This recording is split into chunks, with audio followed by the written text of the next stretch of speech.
Hi friends, welcome back to Kaya cafe. Friends, இன்றைக்கி நம்ம சேனலில் நீங்கள் பார்க்க போகிறது ஒரு நான்வெஜ் ரெசிபி, எல்லாருக்கும் ரொம்ப பிடிச்சமான ரெசிபி. ஸோ செட்டிநாடு ஸ்பெஷல் தான் பார்க்க போகிறோம். நீ அதை பார்க்குறதுக்கு முன்னாடி ஃபஸ்ட் டைம் என் சேனலை பார்க்குறதா இருந்தால் மறக்காமல் போய் சப்ஸ்கிரைப் பட்டன் ப்ரெஸ் பண்ணிவிடுங்க. பக்கத்தில் இருக்க பெல் ஐக்கானையும் மறக்காமல் ப்ரெஸ் பண்ணிவிடுங்க.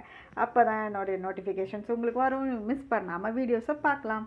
ஓகே ஃப்ரெண்ட்ஸ், நான் வந்து ஒரு ரொம்ப ரொம்ப ரொம்ப ஹாப்பியான ஒரு நியூஸ் உங்களுக்கெலாம் நான் சொல்ல போகிறேன். என்ன அப்படின்னு பார்த்தீங்கன்னா, எலெக்ஷன் டேட் அனௌன்ஸ் பண்ணியாச்சு. ஸோ நாங்கள் வந்து இப்போ என் நேட்டிவ்க்கு போக போகிறோம். ஏன்னா நான் லாஸ்ட் இயரே நாங்கள் வந்து லாஸ்ட் டைம் ஓட் பண்ணலை. ஸோ அதனால் வந்து இந்த வெலாசிட்டி மிஸ் பண்ணக்கூடாது அப்படின்னு சொல்லிட்டு நாங்கள் வந்து நேட்டிவ்க்கு போய் எலெக்ஷனுக்காக போக போகிறோம். ஸோ நான் பாண்டிச்சேரி போக போகிறேன். So I am very very excited. நான் 1 இயர் கழித்து எங்கள் அம்மா அப்பா பார்க்க போகிறேன், ரிலேட்டிவ்ஸை பார்க்க போகிறேன், என் ஃப்ரெண்ட்ஸை பார்க்க போகிறேன். So I am really excited. So என் பேக்கிங்லாம் கொஞ்சம் ஆரம்பிக்கிறேன். ஸோ நான் உங்களுக்கு வந்து விலாக்ஸ்லாம் நிறைய எடுக்கிறேன், பாண்டியில் நிறைய விலாக்ஸ் எடுக்கிறேன். So hope you all will enjoy my Pondicherry vlogs. Okay friends, நம்ம இப்போ ரெசிபிக்கு போகலாம். இப்போ வந்து நம்ம செட்டிநாடு சிக்கன் பார்க்க போகிறோம். வாங்க ரெசிபிக்குள்ளே போகலாம்.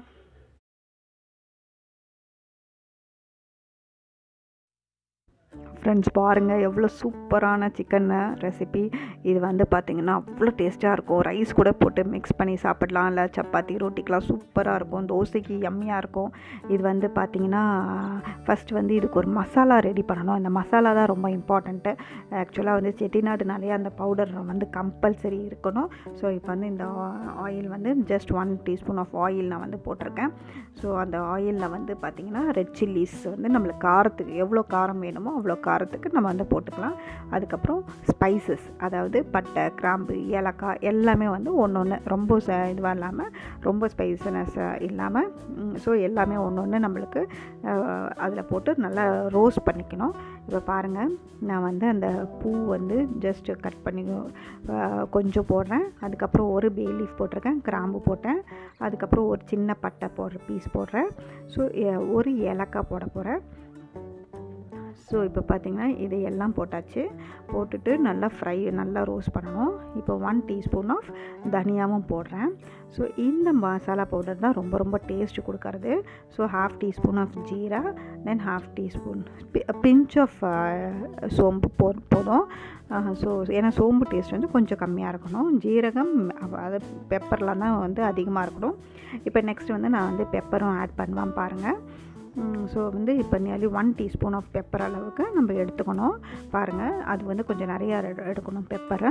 தனியாகவும் பெப்பரும் தான் இதில் வந்து கொஞ்சம் தூக்கலாக போடணும். 1 டீஸ்பூன், மற்றதில் 1/2 டீஸ்பூன் போட்டால் போதும். ஸோ இது எல்லாமே போட்டுட்டு நல்லா ரோஸ்ட் பண்ணிக்கணும்.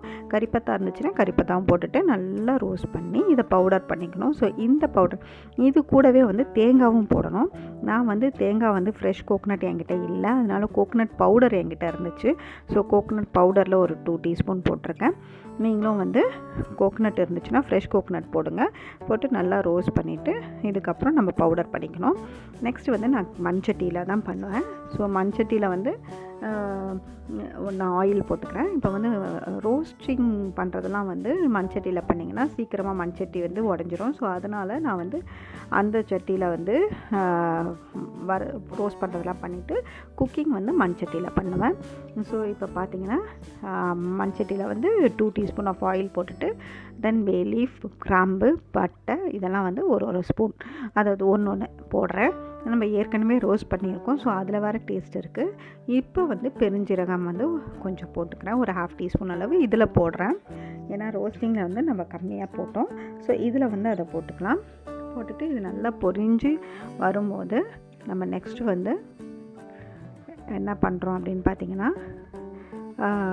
இதுக்கு வந்து இந்த ரெட் சில்லிஸ் வந்து 2 போடுறோம். இதுக்கு காரத்துக்கு ஏற்கனவே போட்டுட்டோம். ஸோ இதுக்கு வந்து ஜஸ்ட்டு ஒரு 2-3 போட்டால் போதும். ஸோ இந்த மாதிரி போட்டுட்டு நெக்ஸ்ட் வந்து கறிப்பத்தா இதுலேயும் வந்து தாளிக்கும் போது போட்டால் நல்ல ஒரு மணம் கொடுக்கும். அதனால் போட்டுட்டு ஆனியன் போட்டுட்டேன். ஆனியன் வந்து ஒரு 1 பிக் ஆனியன் கட் பண்ணி அதையும் போட்டு ஸ்டார்ட் பண்ணிக்கிட்டே இருக்கேன். ஸோ இந்த சாட்டே பண்ணும்போது நம்ம 1 teaspoon of ginger garlic paste வந்து போடணும். ஸோ ஜிஞ்சர் கார்லிக் பேஸ்ட் வந்து 1 டீஸ்பூன் போட்டு அதையும் நல்லா சாட்டே பண்ணுறேன். இது வந்து பார்த்திங்கன்னா இந்த செட்டிநாடு சிக்கன் வந்து நீங்கள் வந்து ஈசிஆரில் வந்து சென்னை டு பாண்டி போகும்போது ஒரு சின்ன சின்ன ஷாப்ஸ் இருக்கும். அங்கே எத்தனை பேர் டேஸ்ட் பண்ணியிருக்கீங்கன்னு தெரியல. அங்கே சிக்கன் வந்து இந்த மாதிரி சூப்பராக இருக்கும். இப்போ பாருங்கள், அதில் வந்து மஞ்சள் தூள் வந்து கொஞ்சம், அதுக்கப்புறம் சிக்கன் மசாலா கொஞ்சம் போட்டிருக்கேன். அப்புறம் ஸ்பைசினஸ்க்கு சில்லி பவுடரும் போடுறேன், ரெட் சில்லி பவுடரு. ஸோ இதெல்லாம் போட்டுட்டு நல்லா மிக்ஸ் பண்ணணும். இப்போ அந்த கடையிலலாம் பார்த்திங்கன்னா அந்த ஈசிஆர் ரோட்டில் கடையில் அந்த கடை பேர் மறந்துட்டேன். ஆக்சுவலாக நாங்கள் சென்னையில் இருக்கும்போது எப்போவுமே அங்கே கொஞ்சம் நிறுத்தி நாங்கள் சாப்பிடுவோம். ஸோ அந்த மாதிரி அந்த கடையில் வந்து அந்த சிக்கன் பண்ணிவிட்டு அது மேலே வந்து கருவேப்பிலையை தாளித்து மேலே போடுவாங்க. ஸோ அது ரொம்ப ரொம்ப ரொம்ப டேஸ்ட்டாக இருக்கும். பார்க்குறதுக்கும் நல்லாயிருக்கும், டேஸ்ட்டும் சூப்பராக இருக்கும். எனக்கு அந்த மாதிரி பண்ணால் ரொம்ப பிடிக்கும். ஸோ இப்போ பாருங்கள், அது மாதிரி தான் பண்ண போகிறோம். இப்போ நம்ம டொமேட்டோ போட்டுட்டு அதையும் நல்லா பண்ணிக்கிட்டேன்.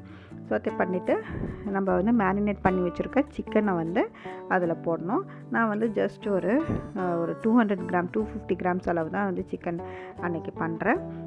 ஸோ நல்லா சிக்கன் போட்டுட்டு நல்லா அதையும் மிக்ஸ் பண்ணணும். இந்த மசாலாலாம் உள்ளே போகிற மாதிரி நல்லா மிக்ஸ் பண்ணிவிட்டு பாருங்கள், இந்த ஆனியன், டொமேட்டோ, இந்த மசாலா பவுடர்ஸ்லாம் வந்து இப்போ நல்லா மிக்ஸ் ஆகுது. இந்த மாதிரி மிக்ஸ் ஆகும்போது நம்ம கிரைண்ட் பண்ணி வச்சுருக்கோம் இல்லையா, அது பேஸ்ட்டு மாதிரி. ஸோ அதை வந்து நம்ம அந்த பேஸ்ட்டை வந்து இதில் போடணும். நம்ம ரோஸ்ட் பண்ணோம் இல்லையா, அதை நம்ம வந்து தண்ணி விட்டு அரைச்சிக்கலாம். ஸோ அதை அரைச்சிட்டு அந்த பேஸ்ட்டை வந்து இதில் போட்டுட்டு நல்லா மிக்ஸ் பண்ணுறோம். பாருங்கள், இப்போ வந்து நல்லா லிட் போட்டு இது வந்து ஒரு 5 மினிட்ஸுக்கு நல்லா வந்து குக் ஆக விடணும். ரொம்ப வாட்டர் வந்து ஆட் பண்ண வேண்டாம். ஏன்னா இதுலேருந்து இருக்கிற ஆயில், ஃபேட்டு எல்லாமே வந்து ஊஸ் அவுட் ஆகி உங்களுக்கு வந்து ஆயில் வந்து தானாக வரும். ஸோ இப்போ பாருங்கள், நான் வீட்டில் ஹோம்மேட் சில்லி பவுடர், வீட்டில் பண்ண சில்லி பவுடர், அது வந்து ஒரு 2 டீஸ்பூன் போட்டிருக்கேன். ஸோ இப்போ பாருங்கள், எக்ஸ்கியூஸ் மீ. அப்புறம் நான் வந்து ராக் சால்ட் வந்து போடுறேன். ஸோ நான் யூஸ்வலாகவே குக்கிங்க்கு வந்து ராக் சால்ட்டு தான் யூஸ் பண்ணுவேன். நான் இது வரைக்குமே ஒரு 4-5 இயர்ஸாகவே நான் வந்து நார்மல் சால்ட், ஆர்டினரி சால்ட் போட்டதே கிடையாது. நான் எப்போதுமே வீட்டுக்கு வாங்குறது ராக் சால்ட் மட்டும்தான். அப்புறம் சாலட்ஸ்க்கெலாம் பிளாக் சால்ட் வச்சுருப்பேன். ஸோ இப்போ பாருங்கள், இது போட்டுட்டு நல்லா மிக்ஸ் பண்ணிடுறேன். மிக்ஸ் பண்ணிவிட்டு இது அப்படியே லிட் போட்டு நம்ம தண்ணியே நான் ஊற்றலை, தண்ணி ஊற்றாமல் நம்ம வந்து ஜஸ்ட் அதை வந்து பாயில் பண்ண விடணும். ஒரு 5 மினிட்ஸ் பாயில் பண்ணால் போதும். சிக்கன் நல்லா குக் ஆகிடும். ரொம்ப டைம் வச்சிங்கன்னா ஓவர் குக் ஆகி ரப்பரி ஆகிடும். ஸோ ரப்பரி ஆகாமல் கொஞ்சம் ஏர்லி ஸ்டேஜ்லேயே இது வந்து 5 மினிட்ஸ் குக்கிங் டைம் போதும் சிக்கனுக்கெலாம். ஸோ இப்போ நல்லா இது வந்து ரெடி, சிக்கன் இஸ் ரெடி. இப்போ வந்து நம்ம இதுக்கு மேலே என்ன பண்ண போகிறோம் அப்படின்னு பார்த்திங்கன்னா, சிக்கனை வந்து மேலே கருவேப்பிலையை தாளித்து, நெய்யில் தாளித்து, தேசி கீயில் தாளித்து அதை போட்டுட்டு சர்வ் பண்ணணும். ஓகே ஃப்ரெண்ட்ஸ், உங்களுக்கு இந்த ரெசிபி ரொம்ப பிடிச்சிருக்கும்னு நினைக்கிறேன். தேங்க்ஸ் ஃபார் வாட்சிங். Bye. Will meet in next video.